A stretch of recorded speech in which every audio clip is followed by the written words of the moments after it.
Hi, everybody. I'm so sorry. I joined a little bit behind schedule here. We're going to wait just a few minutes, I think, to see if we can get everybody on. Folks who are here for the Oakwatch meeting, I just want to make sure that you know that it starts at 7. So between now and 7 o'clock, this is free form time for people to talk about and to ask questions about what's been happening with Oakland zoning proposals over the past few days, because a lot of things have been happening. So that was kind of how I was hoping to be able to preserve this space. Would be really interested to hear from all of you, how you feel like it's going. It's been a couple days. So we can wait a couple minutes and just get everybody in.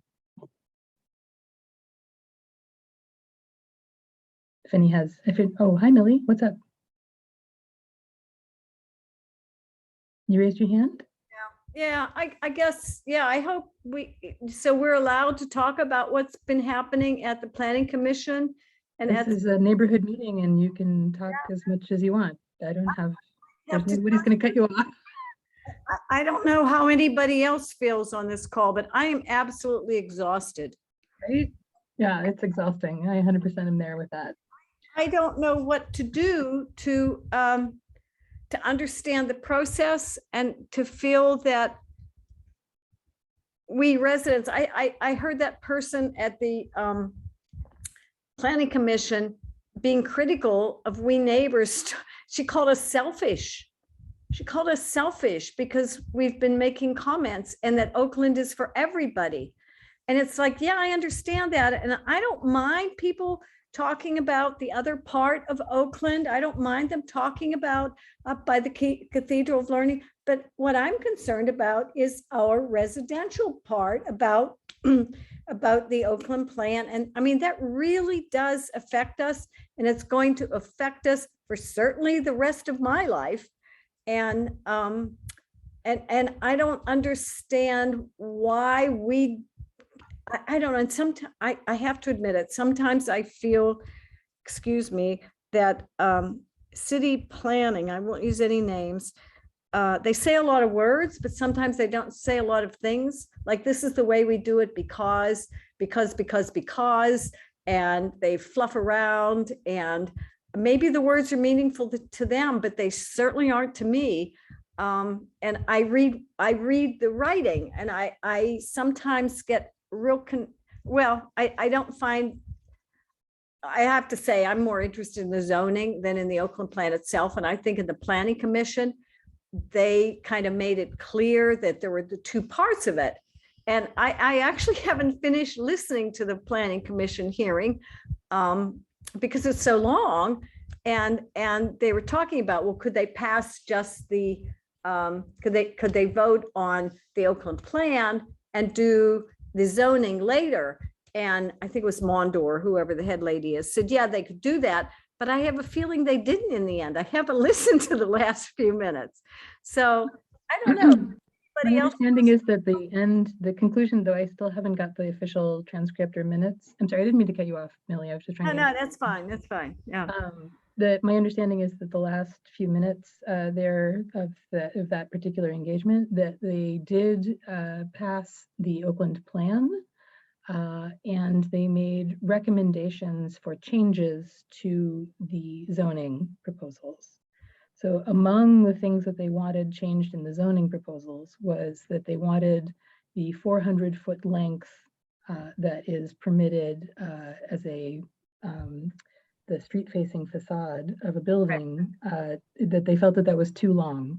They didn't say what would be the right length, but they asked city planning to come back with a different length.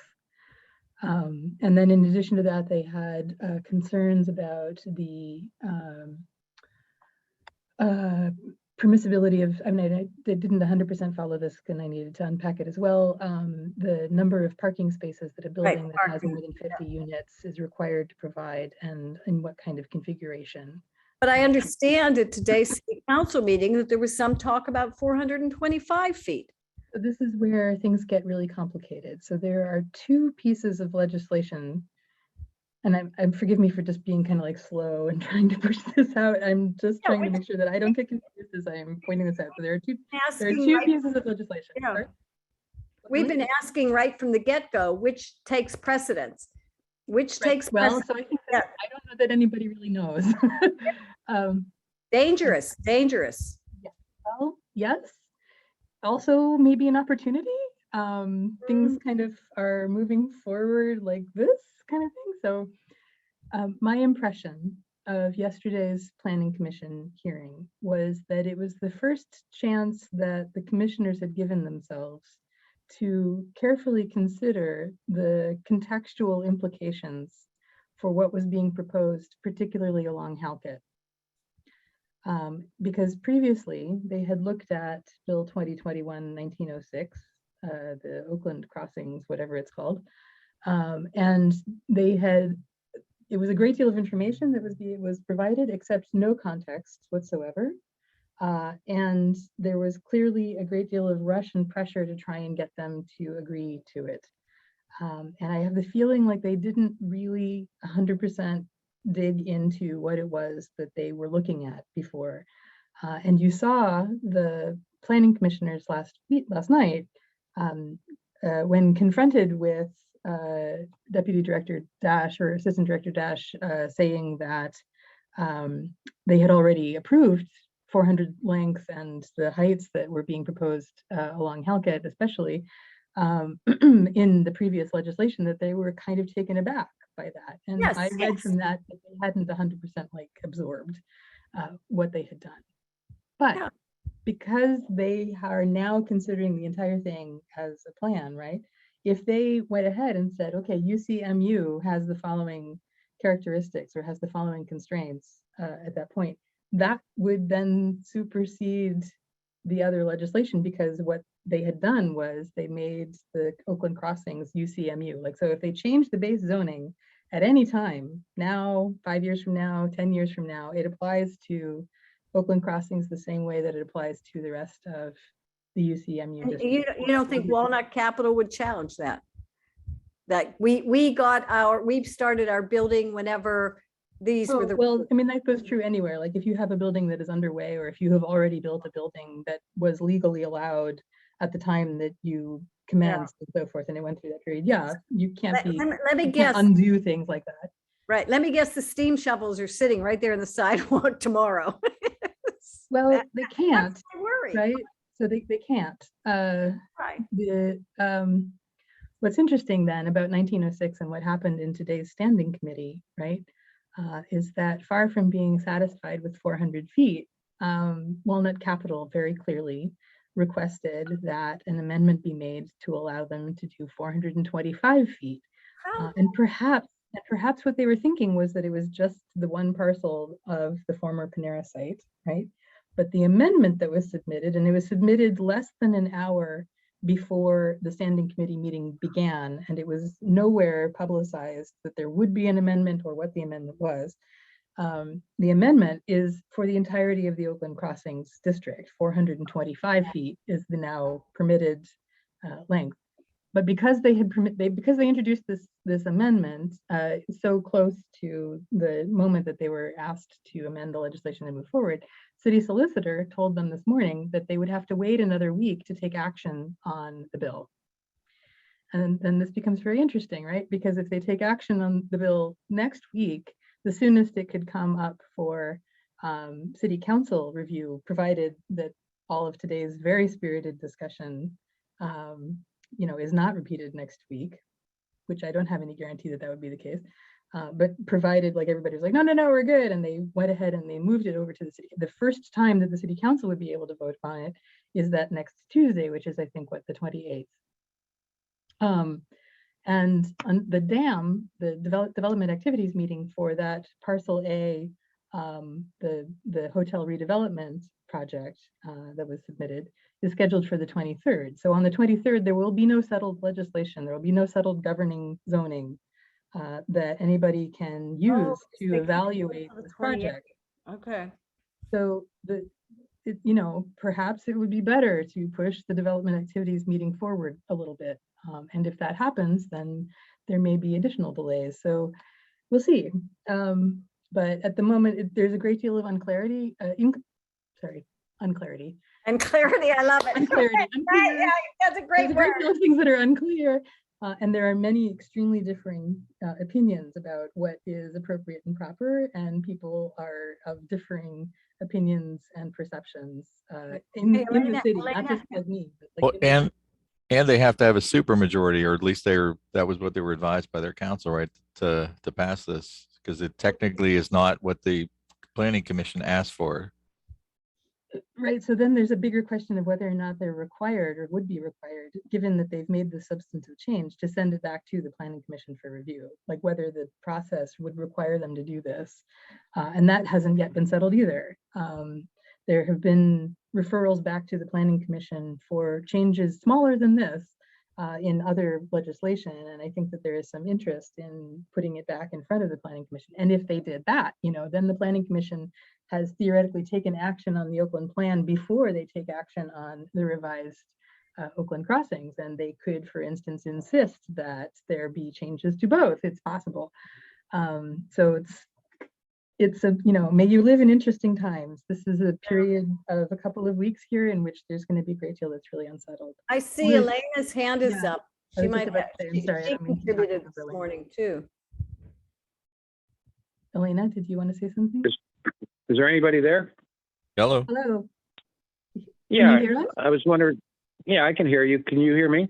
We can hear you. I don't know your name though. Yeah, and I was going to introduce myself, and I was first, going to ask, I'm allowed to ask questions if I'm not at the physical meeting? Oh, yeah. There is no physical meeting. Okay. This is a virtual meeting. So Okay. you're the only one who is joined by phone, and so you don't see that there are others here. But Got it. Well, I didn't know that. Hey, here's my name is Robert Palmieri, Palmieri, Palmieri, and I have property on Coulthard, number 304. And aside from the details that you folks were discussing, which are important, I was wondering if somebody can tell me how this fits into the current city's master plan for this part of the city's master plan, and also for the greater portion that goes out a little bit beyond here, up, toward Pitt Campus and otherwise over toward the Parkway and so forth, and whether how current that master plan is, and whether that master plan is in the process of getting updated or not, and and how that might have changed from the previous master plan. I mean, just looking at it relative to the master plan specifically, does anybody have any information on that? Well, so the city doesn't have a comprehensive master plan. Oakland has had a number of neighborhood plans. The most recent neighborhood plan that covered the whole of Oakland was called the Oakland 2025 plan. It was published in 2012, and it was published and organized by OPDC with input from the community at large. It was a 2-year planning process, but it was never formally adopted by the city, so it never had any kind of binding force of law. It was mostly just like a series of priorities that were laid out.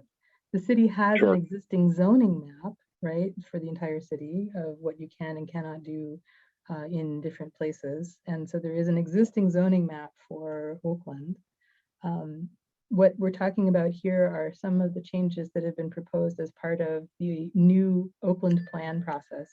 The Oakland plan process that we're talking about here is a project of the Department of City Planning. So the city has undertaken to develop a neighborhood master plan for Oakland.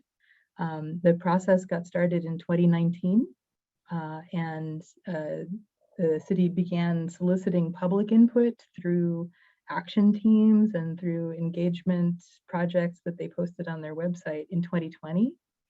So they worked with public input for about a year, and then synthesized a lot of what they received there into a draft of the plan, which they published in early March of 2022.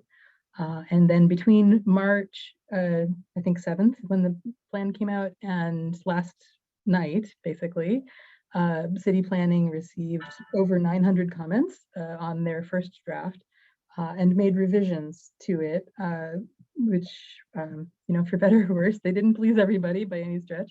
And last night, the city planning department presented that plan and heard from testifiers at the planning commission meeting. And the planning commission is a group of volunteers that are kind of like the governing body for review of projects and review of new city policies related to city planning.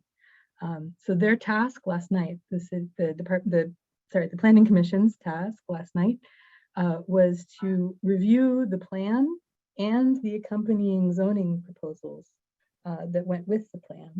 And they were to, if they chose to adopt the goals and policies of the Oakland plan, and separately to make a recommendation to City Council about the action they should take about the proposed zoning. So they did that. They made conditions to both things. They asked the Department of City Planning to make revisions to the vision statement, especially for the Oakland plan. And then they asked for changes to the proposed zoning that they were going to send to City Council. But with those conditions, they did make a positive recommendation to City Council and to City Planning on both fronts. So, sorry. Yeah, so I guess the question remains, just seems like, how shall I say this, David and kind of Goliath circumstance, where the Walnut capital and the scale of the project and the scope of the project and the gravity of the impact to the immediate community is kind of like Goliath. And you've got a group of volunteers and a planning commission who are, I don't know. We live in a university community, and we have a budget, and I don't know. It just seems like we're not. I guess I'm glad I tuned in for this, because I think Pittsburgh can be a world-class city. It's it was for years listed as the most livable city. We don't have a master plan. We cleaned up after the mills. The water is clean in the rivers, and it's no longer smoke and concrete, and it's green. Sorry for my dog barking. He thinks when the doorbell rings, somebody's at the door, but it's the wind. Anyway, I don't see any question in here, and I yeah, guess I was getting to the question. I kind of got interrupted by the dog, so I apologize for that.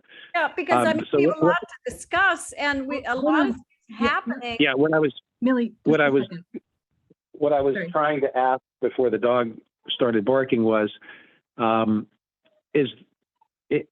are we in a position as a community to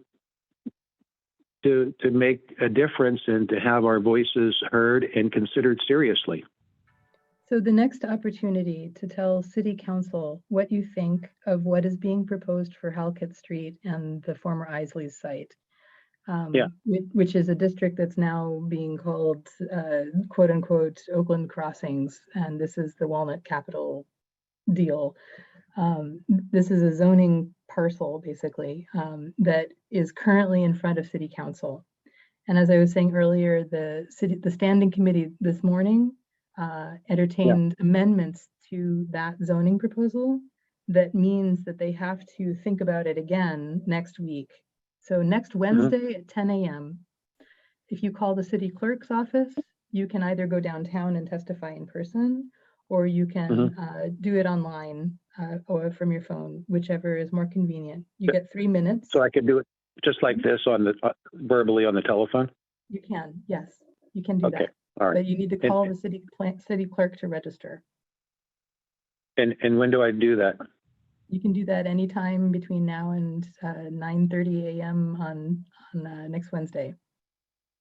The meeting Okay, starts so- at 10 o'clock on Wednesday. Next Wednesday, and I call anytime 9 to 5 for the city clerk. That's correct. Yeah, totally. If you leave a message after hours, I think they might get back to you, but I can't guarantee that that's true. Yeah, I But yes, understand. It's fine. if the Okay, business well, hours is good. so I guess back to the question. So, I mean, do we really have a voice? Do we have a chance to affect the design and the scale of the project, or is this, a exercise in futility, or what do you think? We're Well, continuing to fight. I think that's, Yeah. till it passes and goes, we're fighting. That's why we're here.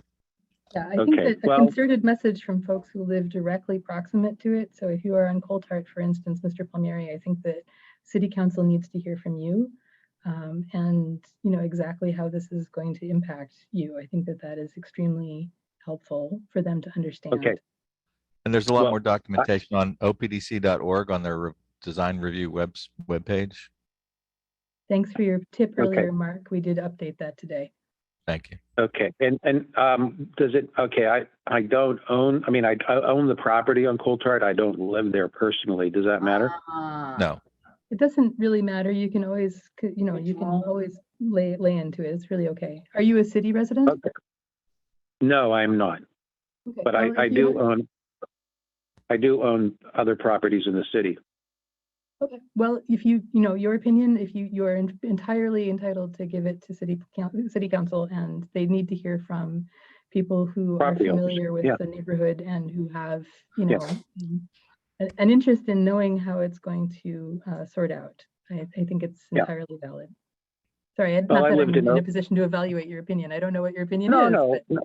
But and I understand. I'm just being honest about my circumstance, but I did live in Pittsburgh for almost 36 years, and so it was all in Oakland, and so I certainly am familiar with it, Yeah. and so yeah, I'll give it a shot. Thanks. I'm so sorry, Elena, that we kind of skipped. I apologize, but if you'd like to say something, you've had your hand up for a while. Yes, thank you. I have a question about the planning commission yesterday. It seemed, I listened to all of it except at the very, very end when they did start talking about voting on zoning, I couldn't. But during what I heard, they were talking about heights, and Deputy Director Dash indicated that in this amendment, one of, heights had changed, and I believe those were on the other side of Bates from Oak Cliff. And then it seemed like they were saying, like, all these heights have changed. You don't have to worry. All these heights are lower now. And I don't believe that's true for the 185 feet at Isley's, and certainly not for the 210 feet in UCE on the boulevard. So could you give any clarification on that? I have another comment too. Sure, go ahead. Oh, I was going to wait. Okay, my other comment was you alluded to have possibly the dam meeting changing from the 23rd.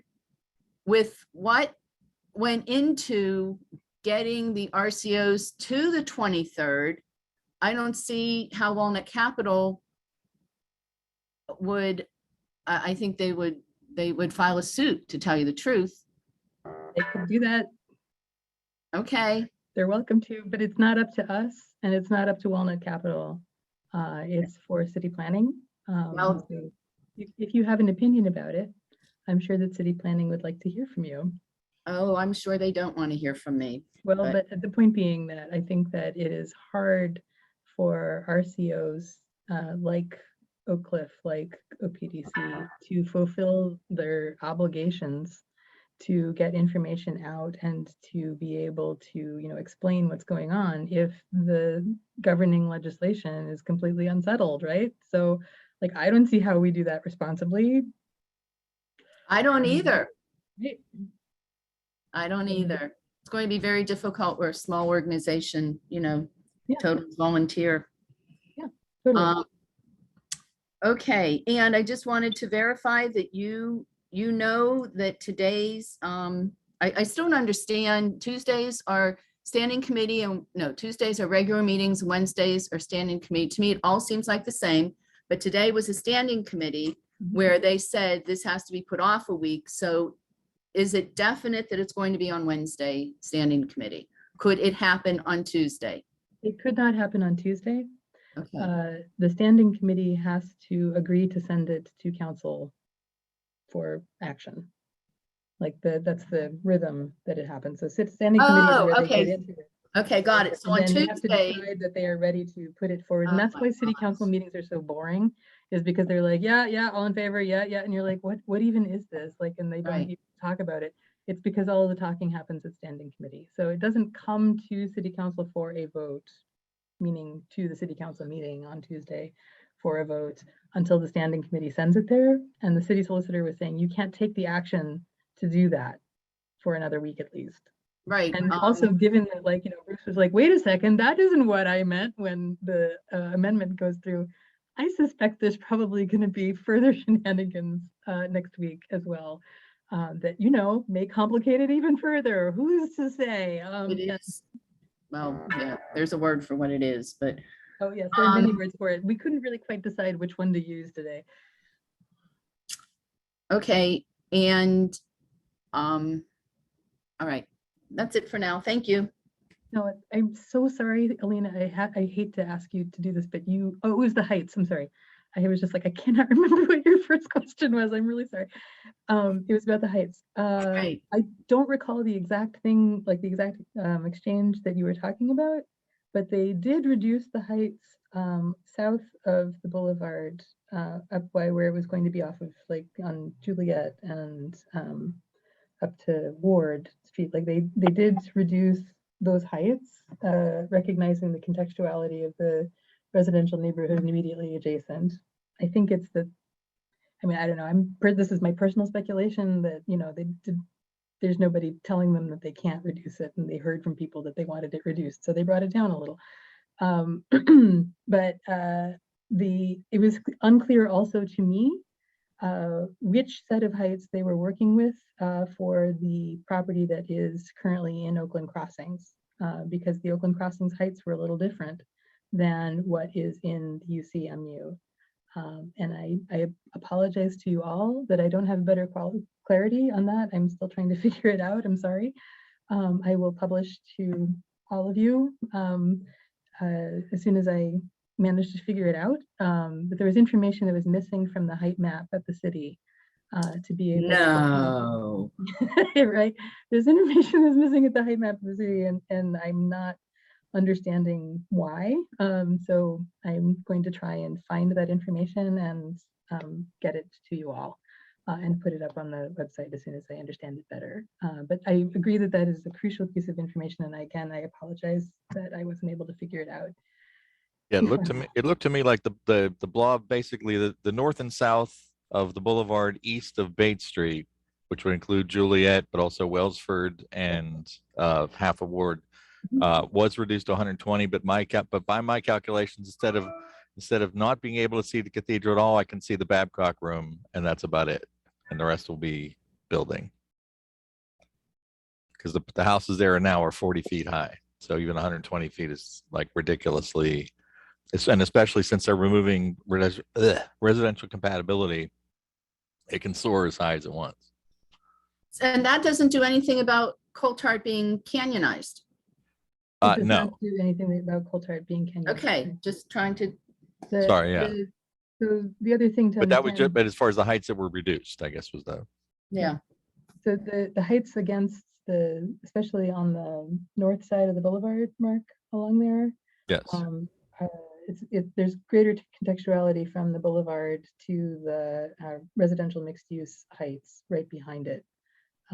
So it isn't just going to be tall buildings on the boulevard in theory, meaning like all of this is you're imagining worst case scenario, and you're imagining everything happening at once. And the past experiences showed us that it's never completely the worst case scenario, and it certainly takes a while for things to happen. Nothing happens all at once. But there is much greater density and height proposed for the section of central Oakland north of that. Zilly, right? yeah. So it isn't just. Yeah, on no, board, that's right. But it's those are, I think expanded. that's only getting to 95 feet. Right, but it's, it's tall, Yeah. so.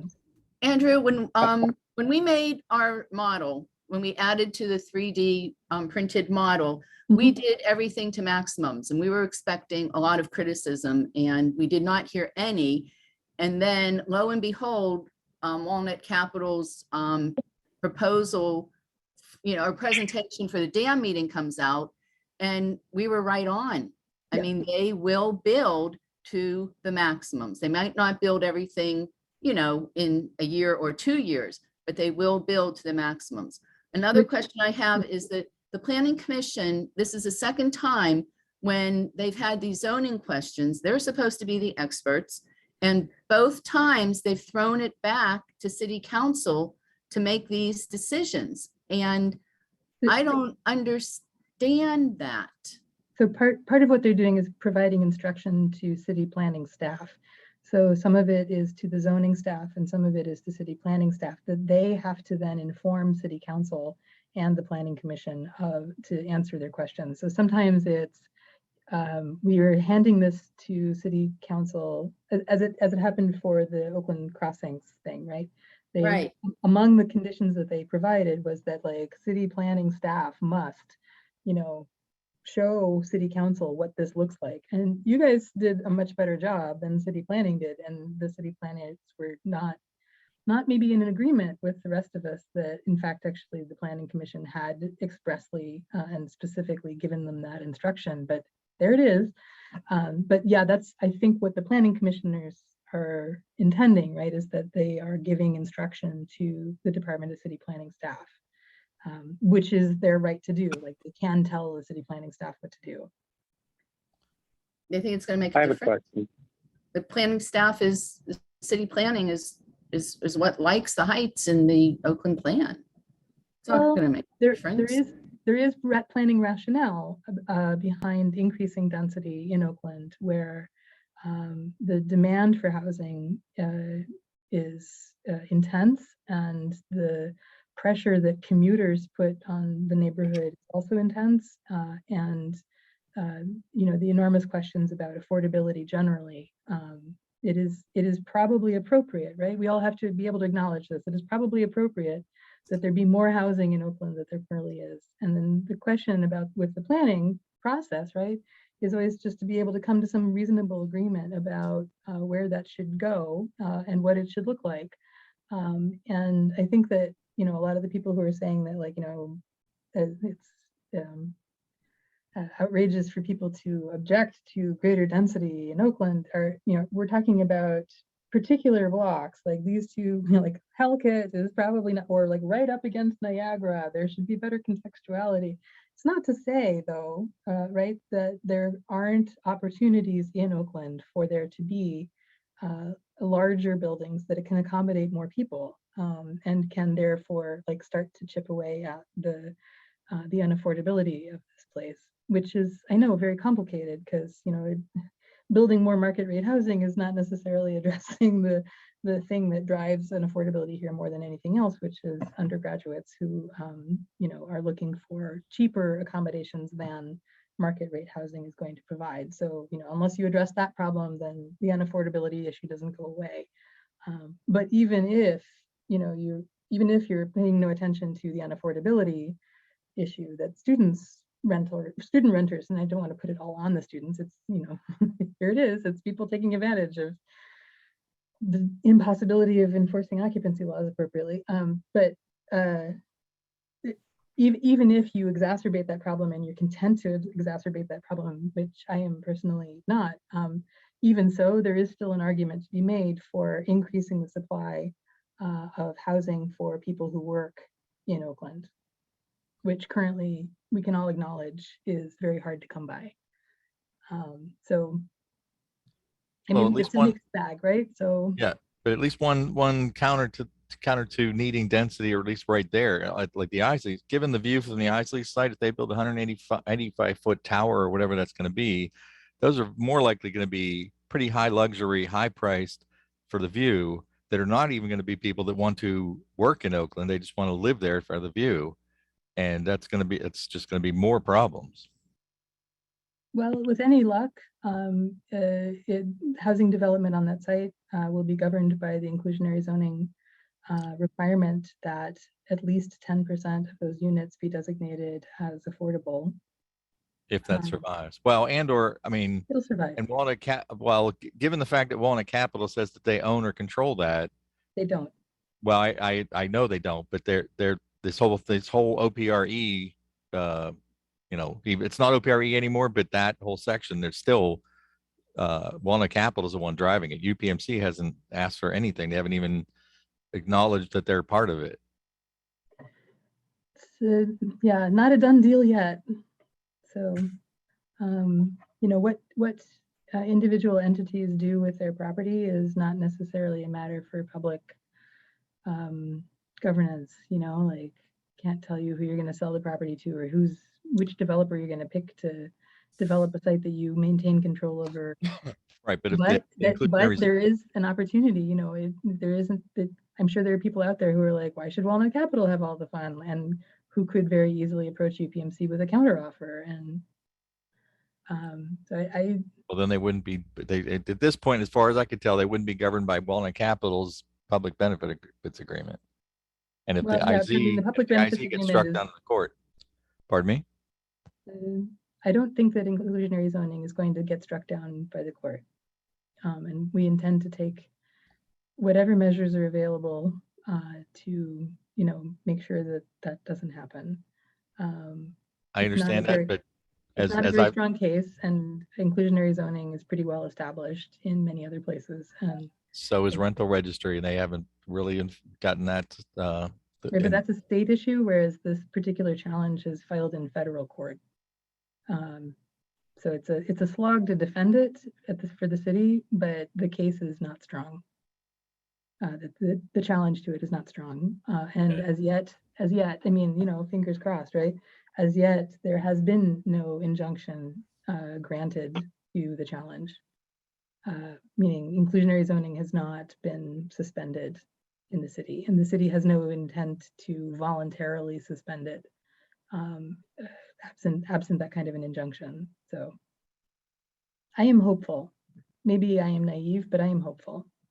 Well, as I suggested to them several times, I still think it's kind of irresponsible to not try to figure out some sort of fail-safe, especially for the point system, since essentially the base assumption is that IZ will come and they will get at least that first 10% of affordable housing.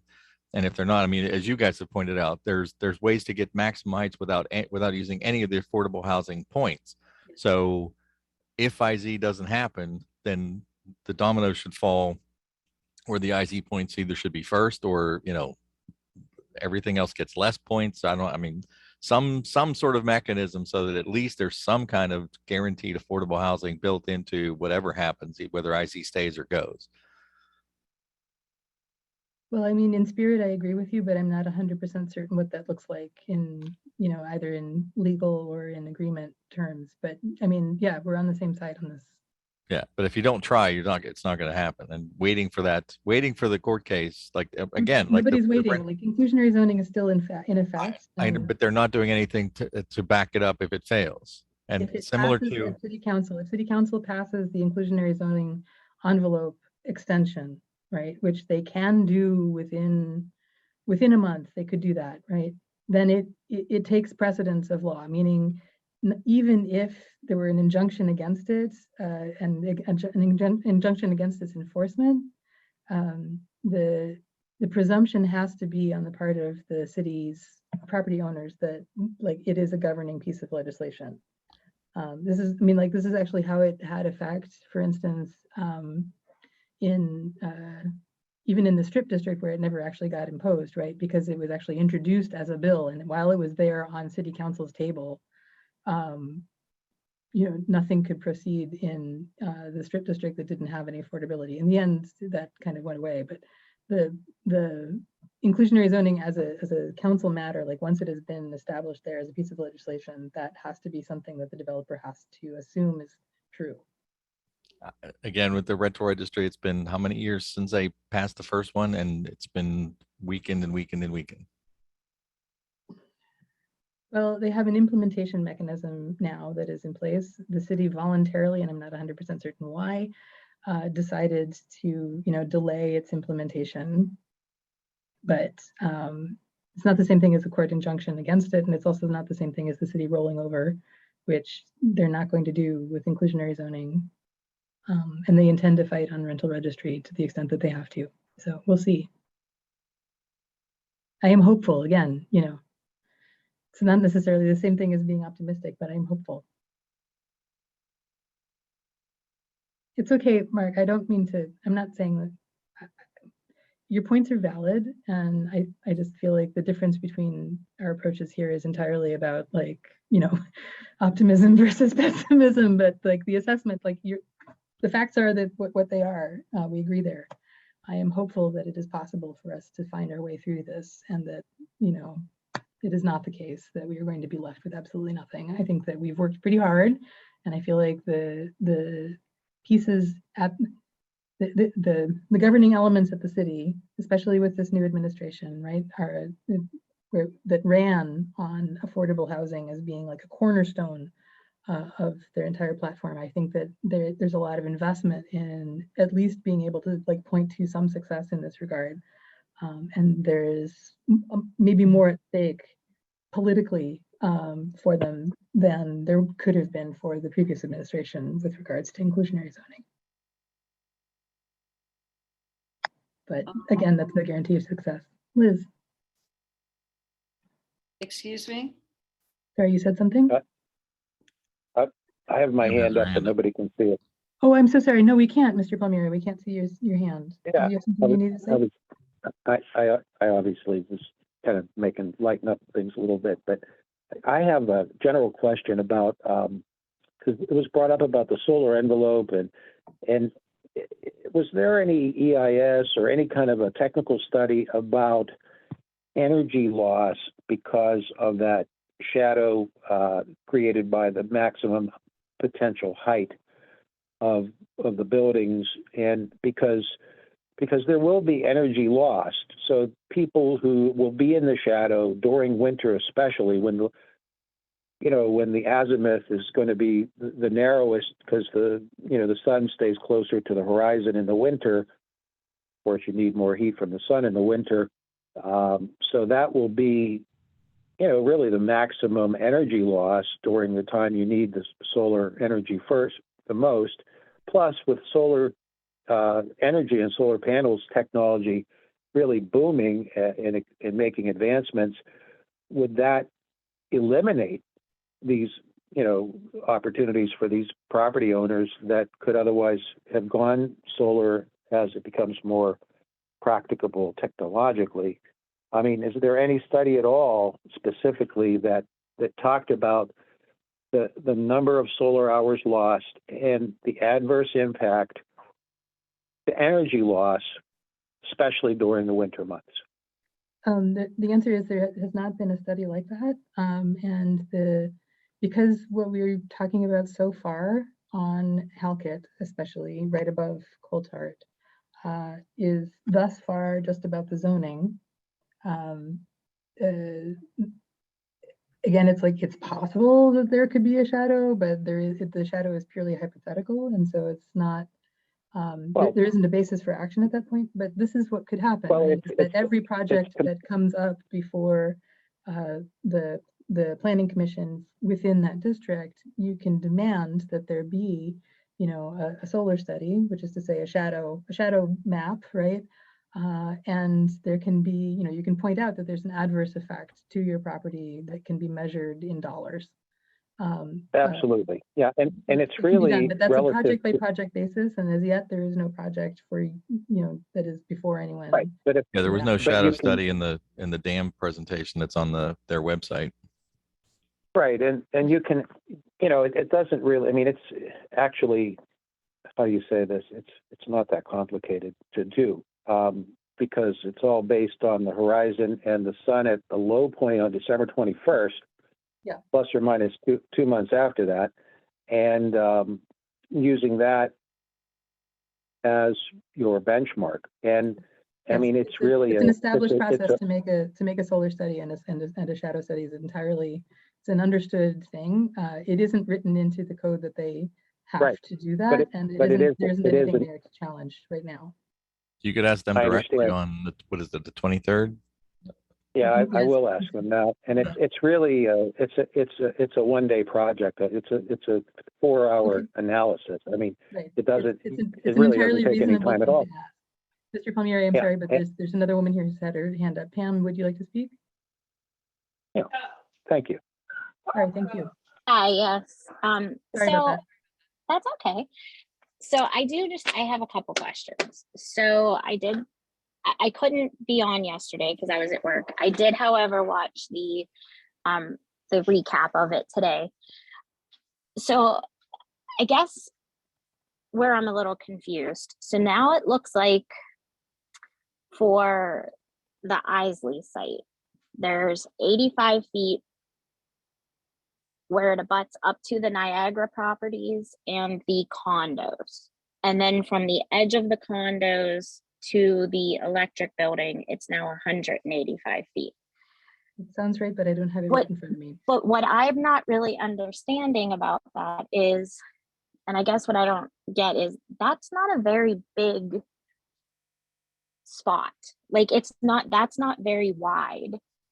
So is it like, I guess they could technically just build one big building, just 85 feet for the length of the parking lot is basically what it is for the condos, and then go up to 185 feet. Now, I missed the part, what is now the height maximums for the other side of Niagara where the Children's Center Golf Building is and the properties on Craft that were going to be 185? Are those still 185 or were those brought down to 85 too? That's one of my questions. Okay, bear with me. I don't know. while I Elena find and the- Millie might know the answer to that. I don't know. I think they're 85 because when we complained about them, they said, well, they could be 85 now. Yeah, my recollection is the same. I'm simply looking for verification. Sorry. Like, I just don't That's know how if we they build- realize that and the that's how map we is build very the model. misleading. The map was misleading, making it look like it was a much bigger piece of land from Niagara to the edge of the condos than it actually is. And I guess my other concern is how close to the condos are they going to be building?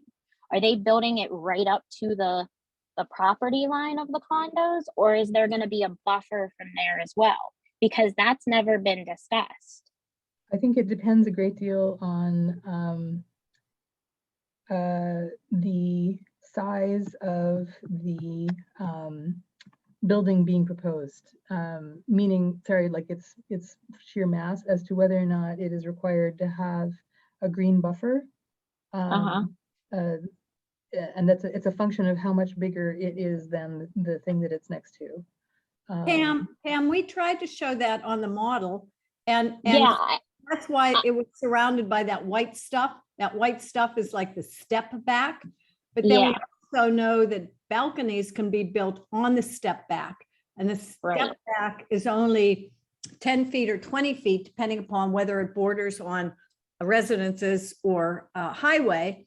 And then the balconies can be built to go over that step back. So that was the best representation we could make, given the facts at the time, and nobody challenged us on that. And so because I believe it's yeah, I mean, correct. I guess what I'm saying is that even at 85 feet, when it's up against the residential property and those condos, if it's like right up to the property lines at that corner, that intersection, that's still going to be really high against our properties. I And we, think you might get 15 feet. And There could be a green which buffer, really but it's isn't. 15 green space, which could be that pedestrian path with people looking in your windows. Yeah, that's You have really, that's concrete- really not. Concrete pedestrian path looking in your windows. and we And you did know, we did hear Walnut Capital say that they were interested in the views over the valley there, and the part that could be 185 feet. So yeah, so it's a little uncomfortable. Yeah. And I guess my other thing is like, I keep hearing about affordable housing, affordable housing, affordable. Let's be honest. Okay. I've owned my house in Oakland for 25 years. Okay. If I wouldn't have bought my house in Oakland 25 years ago, I couldn't afford to live in Oakland. I could not afford to go and live in the Skyview. I could not afford to go and live in, in the old church for what they pay for rents and everything else. So when they say affordable, who can really afford it? So Like, there's a technical definition for affordability, right? Which is governed by being able to provide a product that is affordable to somebody making a certain percentage of the area median income. So I believe that the governance for affordability under inclusionary zoning is at 60% of AMI. And that's, I mean, I could look it up for you, but it depends on how big your family is and so forth. It's a means tested thing. Like, you have to demonstrate that you have a certain income and that your household is a certain well, I size. guess what I'm saying is that they keep building these properties, but the average person can't afford to live in them. Well, yeah. So, I mean, right, I mean, part of it is that, like, they are building them and they're meeting a certain kind of demand, meaning the buildings are not standing empty. I am not going to argue that they should build more market rate dorm style housing, because I think that they've misplaced their expectation of what that market is, right? But there is a documented demand for new units of housing for professionals working, in whatever high-tech sector, medical research, I don't know what. There is a demand for units close to the sources of employment, and this has been something that the city has been chasing, right? And it is our great fortune as Oakland to be located right here in the presence. I mean, the problem is though, is they keep saying they want safe places for the students, and they want the students to have nice properties, and they want all this, but the students can't afford to live in those properties either. So what's happening is the students are coming into the neighborhoods in more influx, and the rents are high, so they're doubling and tripling up when they shouldn't be. So it's not really tripling and octupling and right. So that's what I'm saying. It's not really helping the students. So there's the three different things, right? There's stuff which is guaranteed affordable, which is means tested for people who are eligible, which is to say adults who are not students, who are making, at or below, a percentage of area median income. And those are the things that are to be provided through the inclusionary zoning envelope. So when we say 10% of the units in a given building have to be guaranteed affordable, that's that income strata. Those units have to be made affordable to those people. Market rate is like whatever, right? But then there's this missing piece, which is affordable subsidized student housing that is dense and attractive and close to campus. Because unless that product exists, right, then exactly what you're saying, students, because they have, a price point, which is not flexible. It's not like students are like, oh, I'll just earn more. Like they have a very small price point. They will voluntarily overcrowd themselves in hard to govern properties, which is generally to say single family housing, right? And this drives the price of single family housing out of the reach, not just of, of anyone really, like of any homeowner in the city, not, because they are always going to be competing against an investor who views it basically as an ATM. So I'm right 100% there with you. You cannot solve the affordability problem in Oakland simply by turning the whole thing into apartments, because you cannot get to the affordability of the students with that strategy. There has to be a layered strategy with the universities playing an active role, because there is no public source of subsidy for which students are eligible. I'm right there with you, right? But Yeah, you it's can't, it's it just doesn't solve the problem frustrating. just to do one thing. There has to be, Yeah. there has to be the No, whole thing. it's just frustrating, and I don't know. I mean, in a lot of ways, sometimes I just think that they want to do this so they can force those of us out, so that they can just buy more and build more and big better. You know what I mean? Like in 5 years, maybe they're hoping that some of us that are complaining will be gone, and then they could just come in and buy up more. I mean, there are Yeah. already thousands of people who have already been forced out through this exact same process without the development, right? Which is to say, like any of these houses that comes on the market, right? There is such tremendous rental pressure that any would-be home buyer, right, is competing against somebody who can do, put nothing into the property, fill it full of 15 undergrads, and fund their retirement. So like, there's no the status quo is not tenable or sustainable and is already driving people out, has already driven people out, has driven hundreds of families out of South Oakland, right? And that's the problem that we're trying to address. And you can't do it just with the one strategy, absolutely, and you can't do it even with just two, right? You actually do need that third part, and that's why this is a thing that involves a certain amount of compromise. There is no way to just put all of Oakland under like, no, it's got to be single family housing, and you have to step back. Like, you have to build denser apartment buildings in Oakland. You have to do it. Or else you don't get anywhere close to this. You just exacerbate the problem. Yeah. And you don't provide, and you have problems with people driving in. Because, a lot of the affordability is the fact that we spend so much of our square footage just accommodating single occupancy vehicles.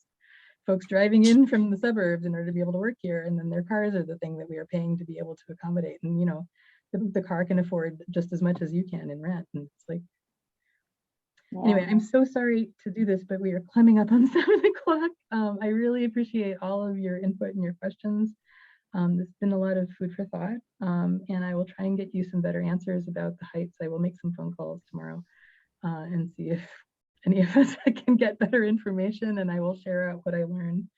And thanks again, Mark, for your always gentle and kind and constructive criticisms about our website. We did make some changes. We will make some additional updates going forward. It was a good catch, and we are grateful. And please, if you have any questions, please let me know, and let's see what we can do. But this brings us to the Oakwatch portion. Unless there's final words, we have a moment. For anybody want the last word? Let's fight. You and me, or I got both of us against the man. That's true. Yeah, fight. I think it's important that we all have each other's backs in this, because it's really pretty easy to divide Oakland residents against each other, since there are so many different kinds of people here. There's so many different ways to win and so many different ways to lose, and the people who are the most vulnerable are the ones who are the least represented in these conversations and in the plan. And it's really, really important for us to be considering the larger secondary, tertiary impacts of, not just of action, but also of inaction. And it's complicated, and it takes all of us, constantly pushing back at each other in order to be able to come to a better understanding.